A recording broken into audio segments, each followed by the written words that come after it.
André Rioux. Une fois, il s'en va, il se varche à la fois, il s'en va, un homme qui arrive, puis il cante.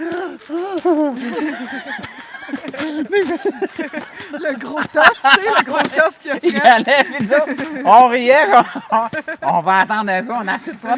Ah, madame, va aller le chercher. Je peux dire, au hockey, on a eu une très belle renommée. Il y a une année où on avait battu le Tropstol, Saint-Fabien. C'est Saint-Fabien qui était supposé de toutes nous battre, là. On avait perdu les 2 premières games. Puis la 3e game, quand on a été joué à Saint-Fabien, il nous manquait notre meilleure défense pour remonter avec une victoire. Assez qu'il y en a qui ont appelé Saint-Fabien pour voir si c'était vrai qu'on avait gagné, là. Même, il y aurait eu un feu à Saint-Mathieu ce soir-là, puis je pense qu'il n'y aurait pas eu grand monde pour l'éteindre. Il était tout rendu à Tropstol. Puis je peux vous conter que ce soir-là, là, ouais, il y en a qui ont été 2 jours sans se coucher à fêter ça. À un moment donné, je pense qu'il n'y avait même pas de poêle dans la cabane. Il faisait fret. Puis on avait eu comme un... Bien, c'est sûr qu'il y a toujours quelqu'un qui amenait. C'était fait avec les moyens du bar. C'est ça. Je veux dire, chacun amenait sa contribution. On n'avait rien. Là, on avait dit, on a mis un poêle là-dedans. Je ne peux pas dire qui avait amené ça. C'était peut-être Jean-Marc qui avait apporté ça. Moi, je sais qui avait emmené. Puis j'aurais un coming out à faire. Si je voulais pas te couper, je voulais pas perdre mon idée. C'est parce qu'à un moment donné, quand on a commencé, nous autres, on savait, moi puis un de mes amis, du temps, on savait où il y avait comme la truie. Avant ça, il n'y avait pas de truie. Fait que là, on voulait upgrader la cabane. Fait que ça, c'est un coming out, là. Ça a été mon premier vol, puis mon dernier. On a été volé une truie. Dans une grange. Ah oui? Dans sa grange? Une c'est grange ça? abandonnée, pas chez eux. Ah, OK. Pas chez eux. On a volé la truie. Ça a été toute une histoire, là, de voler la truie. Là. On a fait ça comme des commandos. On était tous habillés, camouflage. J'ai pas jamais revolé après. On a vraiment eu peur. Là. Fait qu'on avait comme un 3 roues dans le temps. Fait que ça a bien fait. On a changé la truie sur le 3 roues. Puis on s'est venu porter la truie ici, mais toute une aventure. Là. Fait que c'est ça. Le vol n'était pas gros, c'était juste un drum. Là. Ben, on a volé le drum, sauf qu'on s'est fait punir. Le feu a pogné dans la cabane, puis la moitié du monde a perdu du stock. Puis, fait que voler, c'est pas payant. Fait qu'on a perdu la cabane après. Ouais, peut-être. Ben, moi, je pense que c'est ça. Tout le temps resté avec ça dans la tête. Ah, Fait c'est que celle-là ça me fait du bien d'en parler aujourd'hui. Ouais, Oui, c'est ton coming out. oui, c'est peut-être un peu à cause de. Ben, écoute, je l'apprends, moi, ici. Hein. Ouais, ben, c'est ça. On l'avait pas dit. Là, Mais c'est Jean-Marc qui avait mis plein de cordes de presse là-dedans, puis ça chauffait tellement fort. Ah, ça venait Fait que là, ça avait comme fondu, puis là, le feu qu'on a pogné, il était en train de jouer, là. Fait que là, toute la cabane y avait passé parce que ça avait... Ben moi, tout avait lâché le tuyau, là. Moi, Le feu avait pogné dedans. je me souviens, Martin, il avait été dans la cabane d'un de nos amis. Puis il avait essayé de chercher du stock, sauf qu'il s'avait tout brûlé à cause... Ben le pitch, c'était tout le Le barbeau pitch, d'asphalte c'est qui avait ça, du barbeau fondu. d'asphalte, ça avait fondu, puis c'était brûlé, t'en souviens-tu? Oui. C'était Il y avait brûlé, eux autres avec, puis, il avait resté avec des souvenirs de ça. Ouais. Parce qu'il avait rentré là-dedans, puis ça avait tout dégoûté sur eux autres. On avait une cabane en haut de chez Gaétan, là, dans le bois. Je pense que ça devait être un ancien poulailler, celle qui est là actuellement. Fait que là, on avait eu comme projet de dire, on va ramener ça, puis on va essayer de retapocher ça un peu pour se faire un peu un abri. Fait qu'on avait décidé, on avait monté là avec Jean-Marc, puis avec René. On avait essayé on avait mis deux morceaux de trempe autour de 2 arbres autour de ça pour lever ça. Puis on avait ramené ça ici avec 2 tracteurs. Fait on avait réussi à porter ça droite là. Ça avait été ça. Puis là, quand un coup ça avait été arrivé, mais là, il manquait des fenêtres et tout ça. Puis on avait Jean-Marc qui était l'entrepreneur général, si on peut dire. Puis là, il y avait le châssis. Puis on s'organisait tout le temps. À l'époque, on n'avait pas d'argent. On prenait tout ce qu'on pouvait avoir. Là. Ça fait qu'il y avait un châssis qui était un peu plus grand, puis il arrive de mettre ça dans le trou, ça rentrait pas. Il avait collé ça par-dessus.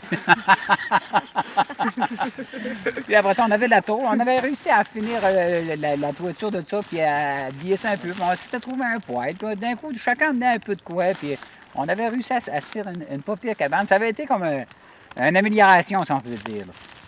La bâtisse était comme ça, patinoire, puis ça montait par-dessus le top de la bâtisse.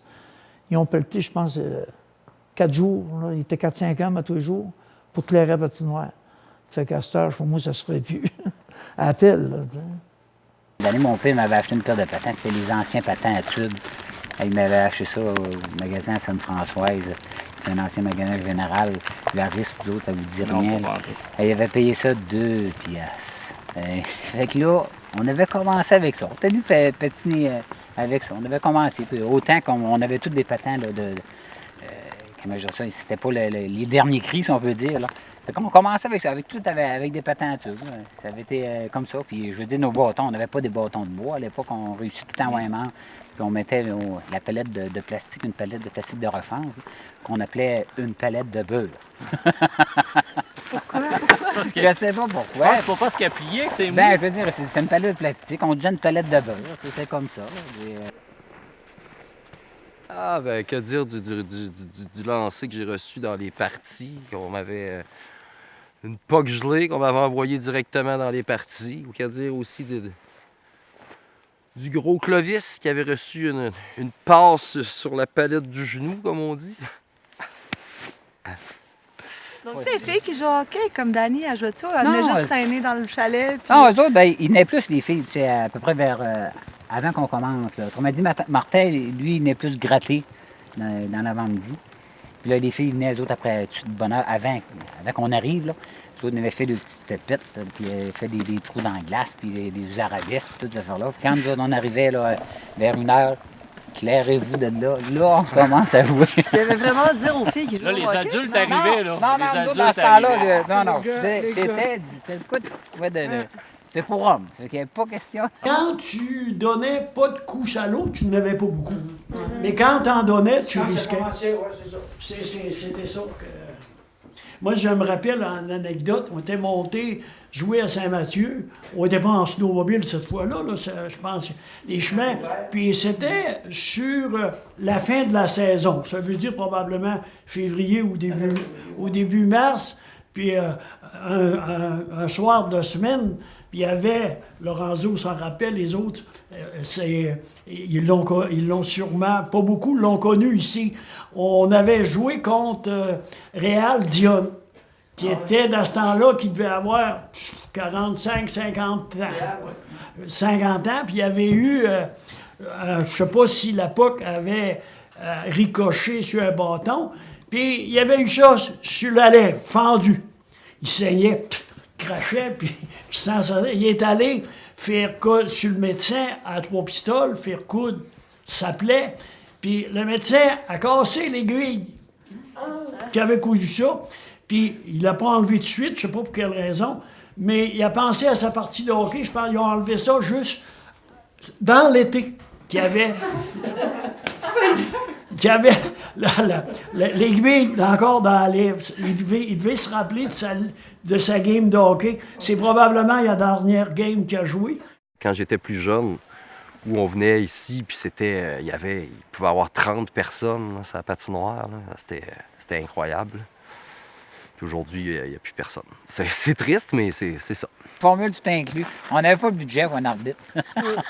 Pour ça, les chicanes, il n'y avait pas d'arbitre, tu sais, ça se réglait. Ouais, mais Tant qu'il y avait de la force puis des Ça se réglait tout de suite, la punition. jusqu'à ce que Il le n'y avait mort pas de banc des punitions, ça se réglait des fois dans le but, puis ça continue après. dans la cabane, puis tout ça. C'était pas des 2 minutes, c'était 2 coups de bâton. Puis Toujours des petits tournois organisés dans les villages, ici dans les alentours. On essaie d'y participer le plus souvent qu'on peut. Moi, je joue presque plus dans les arénas, en fait. Je joue tout le temps dehors, en fait. Ah oui, pourquoi? Juste la semaine passée, il y en avait un tournoi à Saint-Éloi. J'ai pas vraiment joué, mais j'étais arbitre. Fait que ça démontre quand même encore un intérêt assuré. Ouais. Il y en avait au rang 9, il y en avait un autre patinoire au rang 9, mais c'était... On avait une cédule, chacun jouait 2 heures, tu sais. C'était bien à manger. Le dimanche, c'était du patinage libre. Le jeudi soir, c'était le ballon balai, puis le vendredi, c'était le hockey. Et puis c'était le fun. On a commencé sur des petits lacs artificiels. Là. On n'avait pas de lac naturel. Ouais. Et puis, c'est ça. Le samedi, on allait gratter, puis on grattait un bout de temps, puis après ça, on jouait. Et éventuellement, on s'est fait des... pour dire que moi, je restais dans un rang. Et puis, éventuellement, on s'est fait des patinoires de rang. Puis, à Saint-Jean-de-Dieu, il y avait 5 patinoires de rang, à part de la patinoire de village. On jouait entre nous autres. Puis à Saint-Clément aussi, il y en avait au moins 2. Ça, c'est dans les années 70. Ça a duré, je dirais, pas loin d'une dizaine d'années. Ça, c'était Je ne sais pas s'il y en avait à Saint... Oh, il y en a eu à Saint-Mathieu, puis les confrontations entre les rangs, là, s'il y en avait eu, c'est ça. c'était dur. C'est Ouais, pas chez c'est ça. vous. Mais Il nous y avait autres, une grosse compétition. dans ce temps-là, quand on jouait au Hein? hockey, c'était... Oh oui, il y avait du contact. C'était full contact. Puis c'est merveilleux. Saint-Éloi, c'est un des villages, c'est un des plus beaux exemples d'entraide qui peut exister de nos jours. Là. Si on parle de patinoire, en tout cas, là, je ne sais pas, jusqu'à tous les niveaux, je ne sais pas. Là. Mais en ce qui a trait à la patinoire à Saint-Éloi, c'est un exemple. Tout le monde met la main à pâte, puis ça vit. Le meilleur joueur pour moi de la région des Basses que j'ai connu, c'était Frank Côté de Trois-Pistoles. S'il y aurait eu le 30 club d'aujourd'hui, ça aurait été dans les meilleurs défenseurs parce que un des grands connaisseurs de la Ligue nationale, Frank Boucher, il avait dit que c'était un des meilleurs patineurs de reculons qu'il n'avait pas vu. Mais sa carrière dans la Ligue nationale, puis après ça, il a joué pour les Feuilles d'érable de Rimouski dans les années 50. Puis la ville de Rimouski, il avait donné un char pour le récompenser parce que c'était le meilleur joueur de la Ligue, ça. C'était un beau gars à avoir joué. Il y avait les Tibères à Saint-Jean, ils ont sûrement t'en parlé. Les Tibères? Ils appelaient Tibères les garçons d'Albert Rioux. Il y était assez de garçons pour se faire une équipe. Avec les beaux-frères et tout ça, c'était l'équipe de Tibère. Ils venaient jouer à Saint-Médard. Il y avait Saint-Victor. Non, c'était bien le fun. Il y avait des marathons, là. Je me souviens, on avait gagné ça, Saint-Clément, à Trois-Pistoles. Ben On oui. avait tout battu, les équipes de Rimouski, Trois-Pistoles, Rivière-du-Loup. Il y en avait de partout. Tout Saint-Clément qui avait gagné ça. J'étais là, moi, avec Jean-Sébastien Eh oui. Caron, puis, on avait réellement des bonnes équipes. Claudette, là, ses frères, là, il y avait des très bons joueurs de hockey là-dedans. Claude Apple, ça aurait pu jouer dans la Ligue nationale. Lucien Paul, Lucien-Paul Beaulieu, ça joue pour les autres du Québec. Ben Puis, oui. Il y avait des très gros joueurs de hockey. Jean-Cyr Caron. Hein? Ouais. C'était bon à Caroline. Napoléon, les jeunes ont joué contre Napoléon. Moi, je coachais à ce temps-là. Puis Napoléon, quand il dit qu'il avait du cœur au ventre, c'est vrai. Assez que des fois, on était sur le bord de la bande, on demandait, les jeunes demandaient, on veut Napoléon, tu as de l'as. Un nom qui me vient en tête, c'est Popo. Alain Veilleux de Saint-Éloi, assurément, qui a été bénévole longtemps pour son village, qui l'est encore. Hein? Ouais, l'Arena porte son nom, puis c'était un joueur. Mais Bertrand Lepage, c'était un gros joueur, mais c'était un gardien. Il était saloissé. Ah ouais? À sa manière, oui. Ah ouais. C'est le gars qui lui donnait un coup, il était capable d'y rentrer, des fois sans poignée de punition. Sans que ça paraisse. Sans que ça paraisse. Pas de sang. Parce qu'il était plus fort que les autres. Ouais, puis il était plus fort, c'était vraiment un bon joueur. Bon. Oh, c'était un beau. On gagnait pas mal tout le temps, mais c'était une petite patinoire, on jouait. C'était 3 contre 3, puis on les écrasait d'aplomb. À un moment donné, son père qui vendait, c'est ton père ça, tu mets? Il vendait des produits vitaux, puis il passait aux maisons. Un moment donné, il était venu chez nous, puis là, il dit, ça n'a pas de bon sens, il dit, ils veulent plus jouer, mes gars, il dit, oui, gagner tout le temps. Il dit, vous allez venir, puis vous allez les laisser gagner. Fait qu'on a dit OK. Fait que la prochaine fois, on est allé, mais on s'est organisé pour égaliser, gars. On voulait pas. Un petit peu d'orgueil. Ouais, un peu d'orgueil. Je pense qu'on les a laissés gagner, je me rappelle plus trop. Mais en tout cas, Timer est revenu chez nous après, puis on est des champions, puis là, il en mettait que. Il avait oublié qu'il avait fait un pacte avec nous autres. Il te l'a-tu compté? Non. Ça se peut, certain, c'est vrai. Une certaine reconnaissance, je dirais, les frères d'amour, dans leur capacité de poigner les nerfs à Sainte-Françoise, c'était mémorable. Mémorable. le gars tellement en crise qu'il crache, c'est superbe, superbe. On avait peur, forcément. On avait Jean-Marc qui était quand même correct. C'est lui, c'était. On pouvait être en arrière de lui et on était en sécurité. il nous défendait. C'est sûr que les autres s'entraînaient à Coupe-Prélard puis de Clou, fait qu'ils arrivaient en bas, là, c'était la grosse. Ouais, ben là, Mais Nelson, il était pas gros, mais il jouait en tabarouette. Ouais. Je me souviens, là, il avait du cœur. Ouais. Je me souviens, là. Ça fait que ça a été ça. La période-là, après ça, on a joué un petit peu à Sainte-Françoise, on a joué un peu. Après ça, on a joué un peu compétition dans des ligues super loisirs durant quelques années. Là, ça, J'aimais ça jouer. J'aimais ça rencontrer un face-à-face.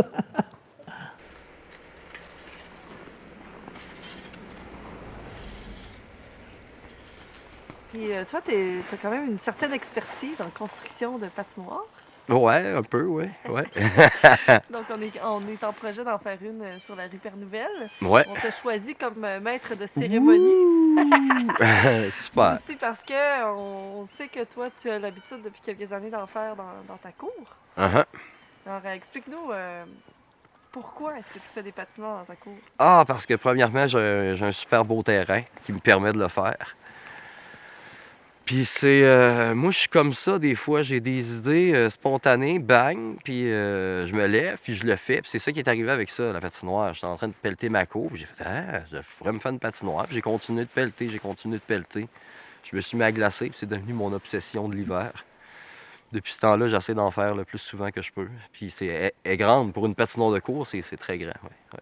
La première année, on avait oublié d'égaliser le terrain. C'était un fiasco. On allait chercher de l'eau du lac en bidon avec des trains. Puis ça finit qu'on a eu un peu de glace. L'année d'après, on l'a refait, ben égal. Puis là, c'est ça, on jouait contre Laurent Saint-Joseph, on jouait contre la Société, Alain qui est là. Puis là, il est venu jouer chez nous. Le problème, c'est qu'ils étaient tous plus gros et plus grands que nous autres. Ça fait qu'on en mangeait des maudites. Mais on passait des soirées, on avait une petite patinoire 40 par 70, éclairée avec des cruches d'eau de javel. Dans le temps, on avait mis une lumière là-dedans. Puis, entre chaque période, on se retrouvait autour du poêle dans la cave. Ça fait que, veut pas, on chicanait sa glace, mais pas dans la cave. Pour aller au village, dans ce temps-là, c'était loin pas mal. Puis, il y avait une patinoire à Saint-Simon, en arrière de, aujourd'hui, la Galerie des Arts. C'était là que c'était. Avec de la neige qui, à cette époque-là, il neigeait beaucoup. Puis, c'était juste de la pelle. Puis, dans l'hiver, je me rappelle, les gens pelletaient 3 étages pour venir à bout d'envoyer ça plus loin, là. Puis, la facilité pour arroser, c'était les hausses du système d'incendie qui déroulait, puis qu'on arrosait la patinoire avec ça. C'était pas facile dans ce temps-là. Tout, on se faisait un trou. On se faisait un trou avec des trains et des chaudières 5 gallons. Puis on arrivait, on décidait de tout glacer ça. Et le lendemain, là, c'était doux. Puis vous avez appris ça comment, faire la patinoire? Je sais pas, sur le top, un marteau, puis des boudons noirs, puis on cognait des clous, on avait une patinoire. C'était pas plus compliqué que ça. On plantait des poteaux, on mettait des 2x4, puis on en mettait sur l'autre sens. Ça faisait une patinoire. Le plus long, là, c'était pas de glacé. C'est quand tu faisais un carnaval. Il y avait un jeune qui était avec moi, Serge Ouellette. Lui, il était, comment je te dirais bien ça, minutieux. Ça fait que là, il préparait de la teinture rouge, de la bleue. Puis là, il fallait qu'il marque, il dessinait une tête de bonhomme carnaval sur la glace. Puis, mettons, c'était le 8e carnaval, il marquait le 8e carnaval. Puis tous les ronds, pareil d'inforums. Bon, c'est 2-3 soirs là-dessus avec un pinceau. Puis là, c'était beau, par exemple. On se rappelait en cet automne-là. On avait un canot, puis on avait tout arraché des canots dans le bar. Ah ouais? Oui, on avait donné tout un petit bar. On n'avait pas eu de subvention, mais on avait fait de quoi pareil. Ouais, je me souviens. Quand j'étais jeune, je pelletais pour les plus vieux. Puis là, j'ai vieilli, puis je pelle pour les plus jeunes. C'est quand même drôle. Hein? C'est ma génération, ça. On sortait de l'école, puis moi et un de mes chums, qui restait en face de chez nous, là, on allait pomper la petite pompe pour sortir l'eau de la fontaine, puis les autres, ils glaçaient. On faisait ça 4-5 heures chacun de notre tour. Là. Fait que c'était pas d'amende. Après ça, ben, là, il y avait l'eau courante, puis on collectait à hausse, puis on glaçait. La seule qu'on fait sur Père-Nouvelle, on l'a fait à l'arrosoir. Oui, avec des arrosoirs à plantes. Ça, c'est plus artisanal un peu. Là. C'est comme plus relax. C'est plus activité physique.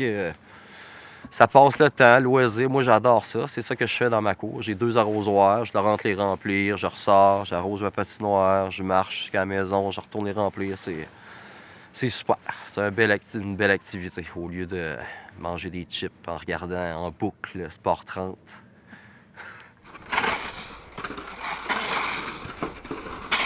On a enlevé la neige, premièrement. On était sur un terrain qui n'a pas été déblayé de l'hiver. Fait qu'on a enlevé la neige. À ma grande surprise, il s'était formé une espèce de fond glaceux assez solide. Fait qu'on n'a pas eu à enlever une tonne de neige nécessairement. On avait un fond solide, un peu bossu. Je crois pas à des gros miracles à la fin, là, mais en tout cas, c'est un peu bossu, mais ça va être une belle sculpture, c'est sûr. Il faut voir ça comme une belle sculpture. Fait que, à un moment donné, ça a tombé. Puis pas rien que ça, les jeunes, aujourd'hui, il y en a moins. Puis ceux que je connais, là, d'un jeune, là, c'est pas un balai qu'il y a dans la main, c'est un téléphone. Fait que, ils ont oublié le hockey puis le balai, puis fait que, si tu veux. Fait que, parce que t'es jeune, il n'y a plus bien, là. Pas de vingtaine, mettons. Tu sais, en novembre tard, quand les nuits commencent à être en dessous de zéro, il faut 3-4 nuits. Puis là, elle devient belle, puis on la patine. Puis là, quand il y a les premières neiges, on donne un coup le plus longtemps qu'on peut, mais des fois, c'est que la pluie, le grésil arrive. Ouais. Puis là, c'est lourd à pelleter, puis on se décourage. Mais Ouais. là, je viens de savoir que lui, il a une souffleuse. Là. Aujourd'hui, je pense que les jeunes ont plein de sports, ils pratiquent plein de sports différents, puis en plus, il y a moins de jeunes. Fait que forcément, ça fait moins de monde, tu sais, forcément.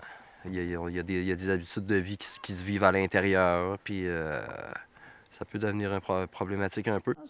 Il y a eu quelques années que c'était mort, mais là, je pense qu'il y a un regain de vie avec une certaine madame là, qui s'en occupe. Là. On va laisser se nommer. Oui, c'est ça, Amélie. Amélie et son copain, je pense qu'ils travaillent un petit peu, puis ils ont donné un regain de vie à la patinoire. Nous autres, quand on était jeunes, là, nos parents nous battaient pour nous faire rentrer. On ne voulait pas rentrer dedans, on jouait dehors. Puis aujourd'hui, ben, il faut qu'ils se battent pour nous envoyer dehors. C'est pas pareil. Hein. Ça se perd. Un des problèmes dans nos régions, je pense que avant, ce qui faisait la beauté des régions, c'était la solidarité qui existait. T'sais, on pouvait se vanter d'être solidaire au maximum. Je pense que même ça, malheureusement, ça disparaît lentement. Puis ça peut être aussi une explication qu'on se retrouve avec des endroits comme ça où il n'y a personne, puis on peut même pas l'utiliser. Ouais.